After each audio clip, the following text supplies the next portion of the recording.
waxay ahaa jirtay idaacadda Andalus idaacadaha halkan ay wararka ku soo gudbiyaan oo maleeshiyaadka al-shabaab ay isticmaali jireen waa kana TV-gii kooxdu ay isticmaali jirtay oo ay wax ka daawo jireen waa kuwana dabcan waxay la socdeen wararka iyo waxyaabahaas marka waxaan tagi doonaa xafiisyo kale tagi doonaa oo kooxdu ay ku shaqeey jirtay oo ay ka mid yihiin waxaan irida ka taaganahay albaabkan aan taaganahay waxa uu ahaa gurigii idaacadda Andalus ay ku shaqeey jirtay maleeshiyada al-shabaab ay ku lahaayeen deegaanada maamulka galmudug gaar ahaan degmada Xardheere marka gudaha ayaan guriga u gali doonaa waxaan arki doonaa bal goobihii idaacaddu ay ku shaqeey jirtay waxyaabaha gudaha ay uga tageen iyo raadadkii maleeshiyaadku ay halkan uga tageen gudaha ayaan guriga u gali doonaa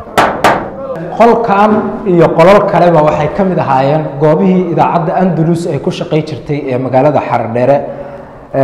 ciidamada dawladda ayaa markay halkan gacanta ku dhigeen amnigeeda waxay dhammaanba cagta mariyeen agabkii maleeshiyadu halkan ay ku lahaa inkastoo maleeshiyaadkuba la sheegay inay qalabkooda hor ururteen haddana haraadiga goobihii ayaa lagu arkaya marka waxaan geli doonaa xafiisyo kale oo ay goobihii ay ku shaqeey jireen ay ka mid tahay waxaa ka mid ah waa kana TV-gii kooxdu ay isticmaali jirtay oo ay wax ka daawo jireen waa kuwana dabcan waxay la socdeen wararka iyo waxyaabahaas marka waxaan tagi doonaa xafiisyo kale tagi doonaa oo kooxdu ay ku shaqeey jirtay oo ay ka mid yihiin dhinacaan waa kana halkan soo gal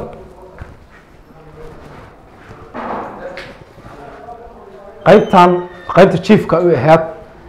halkan waa ujeedaan armaajadana taalla dhinacaanna marfashkii lagu seexanaya yaalla oo ay kooxdu saraakiishooda ku seexan jireen ama qaybta media u qaabilsan waxaan tagi doonaa qaybo kale oo idaacaddii agabkii ugu muhiimsanaa idin tusi doonaa waa qaybtii saxamada ama dhinaca isgaarsiinta minooyinka miya qaybtii minooyinka ay u isticmaali jireen marka waxaan tagi doonaa qaybo kale ii qabo waxaan tagi doonaa halkan kaamirada u soo raaci